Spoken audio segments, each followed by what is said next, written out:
दोस्तों ये तो आप सभी जानते हैं कि उत्तर प्रदेश 13 एक्सप्रेसवे वाला अपने देश का पहला राज्य है। इन 13 एक्सप्रेसवे में से 6 एक्सप्रेसवे पूरी तरह से कंप्लीट हो चुका है और बाकी पर काम जारी है। इसी बीच उत्तर प्रदेश की गवर्नमेंट ने यानी कि योगी आदित्यनाथ ने एक बड़ा फैसला लिया और ब्लू एक्सप्रेसवे को बनाने का निर्णय लिया। आज तक आपने बहुत सारे एक्सप्रेसवे के बारे में सुना होगा, ग्रीनफील्ड एक्सप्रेसवे, ब्राउनफील्ड एक्सप्रेसवे, लेकिन आज के इस वीडियो में हम बात करने वाले हैं ब्लू हाईवे के बारे में। और बताया जा रहा है कि ब्लू हाईवे यूपी को 1 ट्रिलियन इकोनॉमी बना सकता है। तो आज की इस वीडियो में हम इसी के बारे में जानेंगे कि कैसे ब्लू हाईवे यूपी को 1 ट्रिलियन इकोनॉमी बनाएगा। ये ब्लू हाईवे है क्या? नमस्कार दोस्तों, मैं हूं विकास और आप देख रहे हैं ऑल इंडिया अफेयर्स। दोस्तों आज तक आपने national highway, expressway, railway line, dedicated freight corridor और भी कई सारे कॉरिडोर के बारे में सुना होगा, कई हाईवे के बारे में सुना होगा, कई एक्सप्रेसवे के बारे में सुना होगा, लेकिन हम बात कर रहे हैं ब्लू हाईवे की। आपको बता देगा इसकी ब्लू हाईवे को आने वाले टाइम का इकोनॉमिक डेवलपमेंट का की माना जा रहा है। दोस्तों भले ही यूपी की जो पर कैपिटा इनकम है वो गुजरात, मुंबई, केरल, तमिलनाडु आदि राज्यों से कम है, लेकिन यूपी देश का most populous and one of the largest state है। और यूपी गवर्नमेंट योगी आदित्यनाथ का टारगेट है कि वो 2027 तक यूपी को 1 ट्रिलियन इकोनॉमी बनाएंगे। और किसी भी विकसित स्टेट के लिए वहाँ पर यातायात का सुविधा होना बहुत जरूरी है।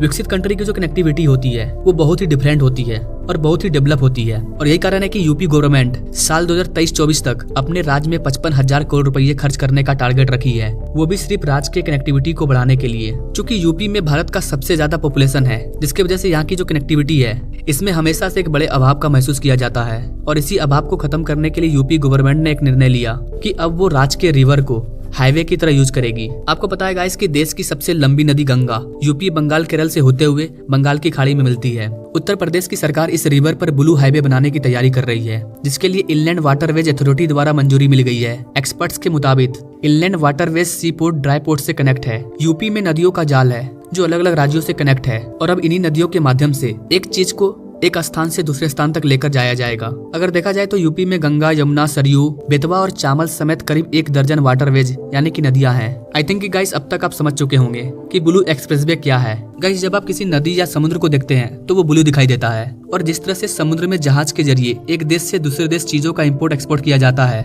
ठीक उसी तरह अब अपने देश के अंदर नदियों के माध्यम से एक चीज को एक जगह से दूसरी जगह तक लेकर जाया जाएगा। और इसीलिए इसे ब्लू एक्सप्रेसवे कहा जा रहा है, क्योंकि ये एक्सप्रेसवे नदियों में बनाया जा रहा है। यहाँ आपको बता देगा इसकी इनलैंड वाटरवेज में कार्गो शिप चलाए जाएंगे, ना कि कोई छोटा मोटा नाव। यूपी सरकार इनलैंड वाटरवेज अथॉरिटी का गठन करेगी और यूपी गवर्नमेंट के मुताबिक ये संगठन वाटरवेज ट्रांसपोर्ट और ट्रेड को प्रमोट करेगा। अब सवाल आता है कि ब्लू हाईवे से ऐसा क्या फायदा है जो कि एक्सप्रेसवे और रेलवे में नहीं है। तो गाइस आप सभी जानते हैं कि अभी देश में किस तरह से ट्रैफिक जाम की समस्या, रोड एक्सीडेंट की समस्या, हाई पॉपुलेशन की समस्या लगातार बढ़ती जा रही है और भारतीय रेलवे पर भी काफी ज्यादा दबाव पड़ गया है। और पोल्यूशन के बारे में तो पूछिए ही मत। आप सभी जानते हैं कि दिल्ली का क्या हाल हो रखा है पोल्यूशन की वजह से। ऐसे में अगर यूपी सरकार अपने राज्य में नदियों में ब्लू हाईवे का निर्माण करके इसका इस्तेमाल करती है तो रोड और हाईवे का जो दबाव है वो कम होगा और इकोनॉमी को भी बढ़ावा मिलेगा। क्योंकि रिवर ट्रांसपोर्टेशन रेलवे ट्रांसपोर्टेशन के कंपेयर में 30% और रोड ट्रांसपोर्टेशन के कंपेयर में 60% सस्ता है। इसलिए यूपी गवर्नमेंट ब्लू हाईवे तैयार कर रही है। वर्ल्ड बैंक के स्टडी के अकॉर्डिंग इनलैंड वाटरवेज के ट्रांसपोर्टेशन में रोड ट्रांसपोर्टेशन के बजाय कम कार्बन इमिशन होता है। इसके अलावा यूपी गवर्नमेंट ब्लू हाईवे के जरिए राज्य में टूरिज्म को बढ़ावा देना चाहती है। यूपी गवर्नमेंट अपने स्टेट को वाटर स्पोर्ट डेस्टिनेशन के तरह स्टेब्लिश करने का प्लान कर रही है। और गाइस इन सारी चीजों की वजह से यूपी में रोजगार के नए अवसर पैदा होंगे और इकोनॉमी भी बूस्ट होगी।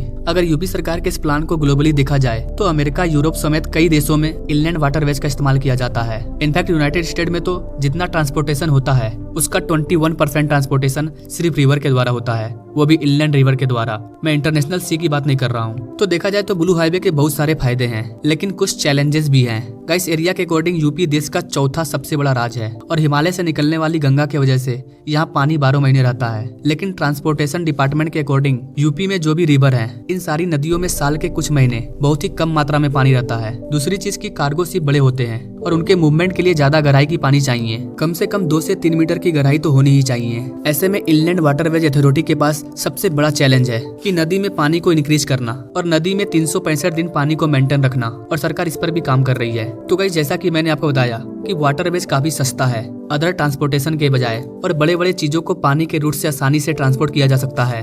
कुल मिलाकर देखा जाए तो यूपी गवर्नमेंट नए नए तरीके से अपने राज्य को आगे बढ़ाने में लगी है और ब्लू हाईवे भी इसी हिस्सा का एक प्रयास है। अगर ये सक्सेस होता है तो ये देश का पहला वाटरवेज ट्रांसपोर्टेशन होगा।